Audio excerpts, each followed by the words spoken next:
In questa puntata ci troviamo nello spazio Double Room di via Canova numero 9. C'è una mostra che resterà aperta fino al 12 di gennaio ed è una mostra che celebra un importante anniversario per quanto riguarda Pinocchio. Intanto ne parliamo con Massimo Premuda.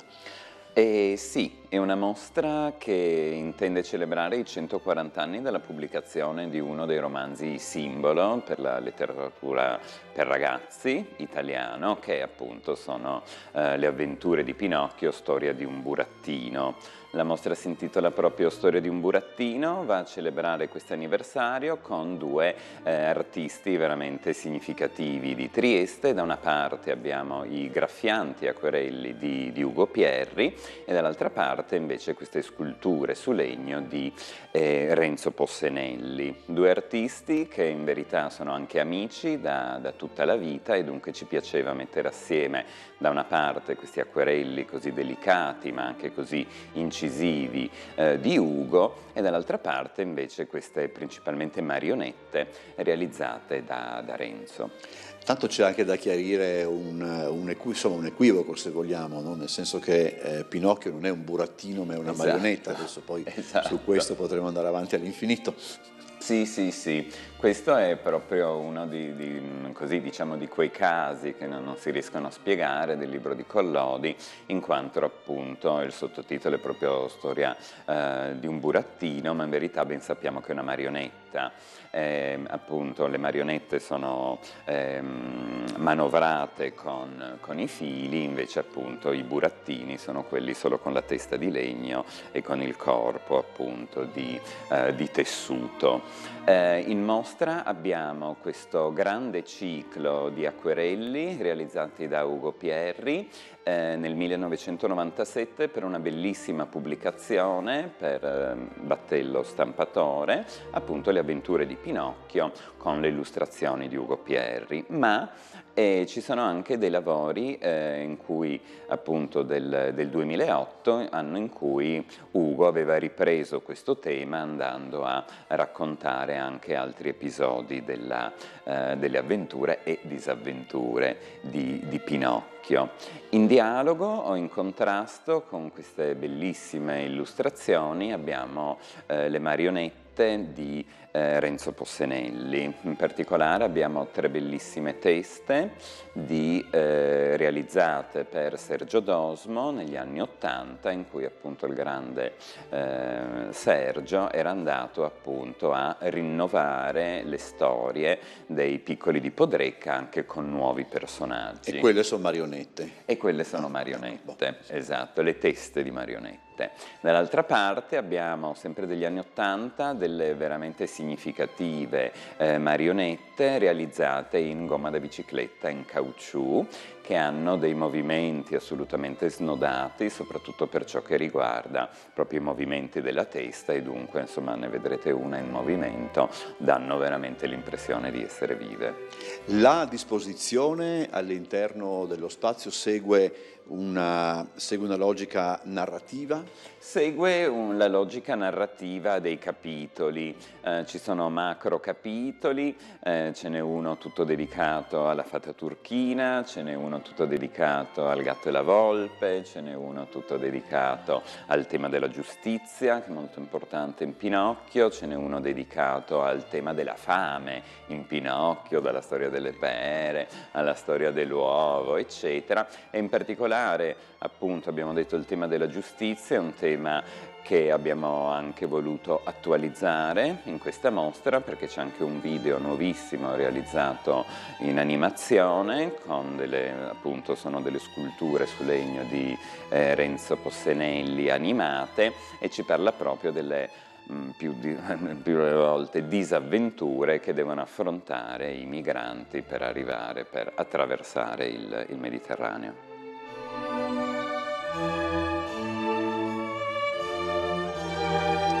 Ugo Pierri, che cosa ti attrae in Pinocchio? Il naso. Il naso. Al di là di questo? La storia. Pinocchio è il più bel libro che mi abbia mai letto. Questo lo disi tanti, eh? Sì. Anche Cecovini, anche Manlio Cecovini sosteneva che Pinocchio era un capolavoro assoluto, non per fioi. No. È universale. È un bel libro, facile da illustrare. Ah, ecco, sì. E via. Facile da illustrare? Sì, molto, molto bello. Spiega tutto. Spiega certo, sì. per filo e per segno moti, gesti, fatti. Tutto ciò in qualche modo limita anche l'artista? Cioè a dire, trovare tutto pronto fa No. comodo o... Quando non si ha idee, fa comodo avere il copione pronto. Per la pigrizia, oblomoviana.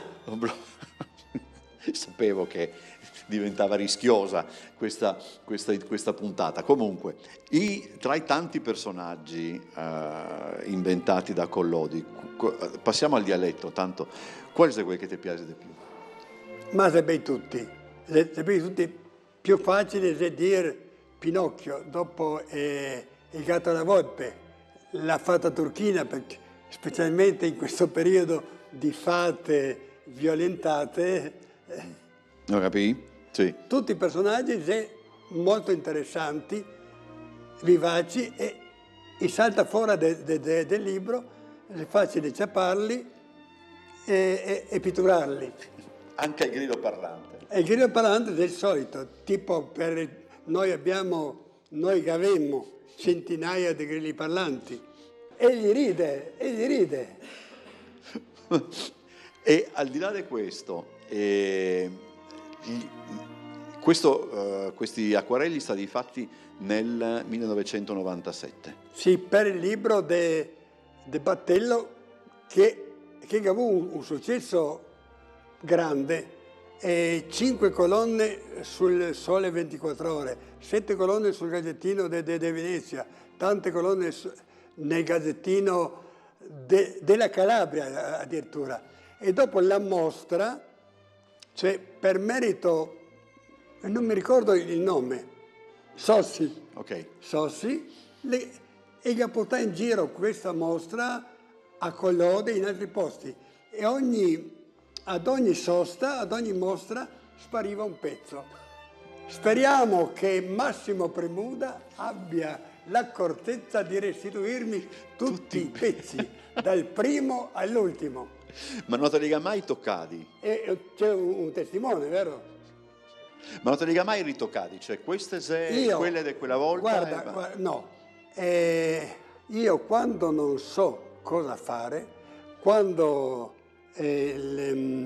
l'ispirazione cessa, faccio o tarocchi o Zodiaco o Pinocchio, e a casa ho centinaia di Pinocchi. Cioè, mi viene facile. Il personaggio a cui tu sei più legato all'interno della storia di Pinocchio, anche magari può essere quello meno facile da disegnare, quello più facile da disegnare, ma c'è uno proprio... Ma un bel personaggio, siccome a me piace molto il colore rosso, Sì? cioè amo molto Mangiafuoco. Mangiafuoco con queste fiamme, con questa bocca che spara lampi, color rosso, Mangiafuoco, ecco. Di Pinocchio si ricorda il film di Disney che comunque snatura un po' tutta quanta la storia perché è ambientata... Brutto e snaturante. Ecco, anche perché è ambientato in un paese che ricorda molto di più la Baviera che non Sì. la Toscana, eccetera. E anche, voglio dire, il Pinocchio di Comencini che è forse inarrivabile come... Bello, bello, bello. Poi dopo ce ne sono stati anche altri, quello di Benigni che non è andato bene, No. anche altri. Secondo te quello di Comencini è il Pinocchio definitivo? Ma no, O è una questione generazionale probabilmente? ci sarà sempre un regista, un artista che vorrà rifare Pinocchio, perché Pinocchio, ripeto, è un bellissimo libro. Pinocchio è un libro che si presta a molti fatti, a molte azioni, a molte caratterizzazioni. Cioè, E il rischio qual è però? il solito, cioè di essere, il rischio di essere Banale. ripetitivi e banali.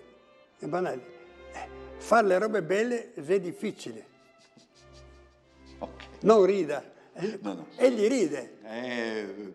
Guai se no. Egli è allegro.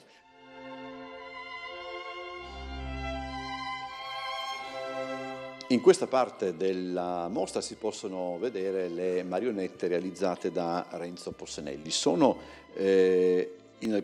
anche delle bambole, però insomma queste, soprattutto quelle che sono alle nostre spalle, sono vere e proprie marionette. E hanno una particolarità rispetto alle marionette classiche. Io ho costruito le marionette per le nuove marionette di Podrecca, anni 80. Premetto che queste cose qui hanno tutte più di 40 anni.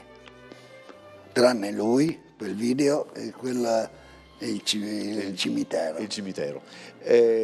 Sono realizzate, appunto, diceva prima Sì, Massimo per una Premuga. ragione ben precisa, per rendere, visto che sono alte 1,30 m, hanno un peso e la costruzione è stata pensata proprio perché siano più leggere per i manovratori.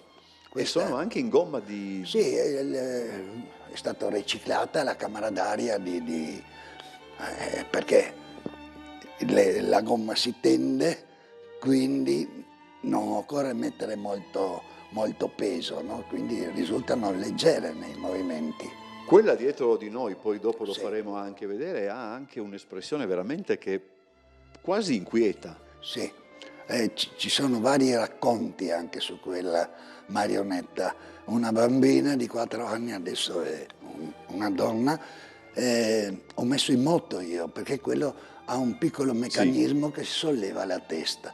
In quel momento la bambina, quando ha visto che si solleva la testa, è come che fosse animata, ha iniziato a piangere in una maniera impressionante. Sono passati 30 anni, lei si ricorda ancora di quel momento.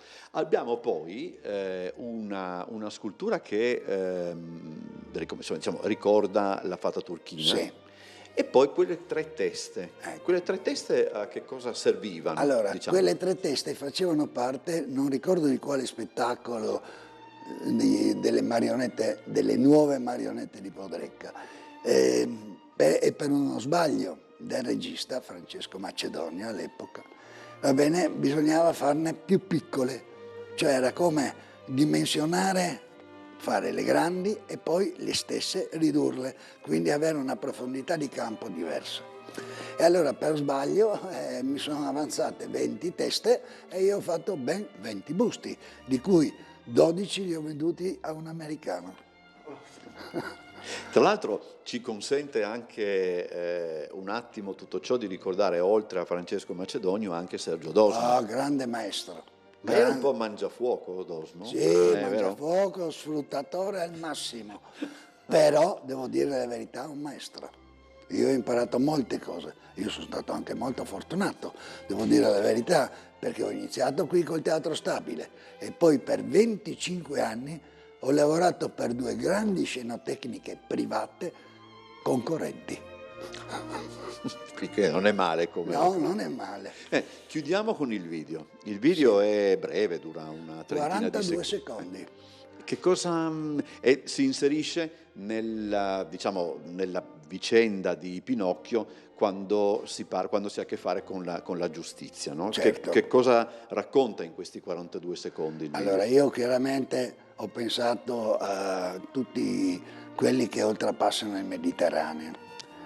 Questo video nasce da piccole cose che io ho fatto che si muovono con una manovella, no? E c'è questo meccanismo sotto, sempre eccentrici, no? Se non che, e lo dico con soddisfazione, va bene, ho fatto tutto da solo.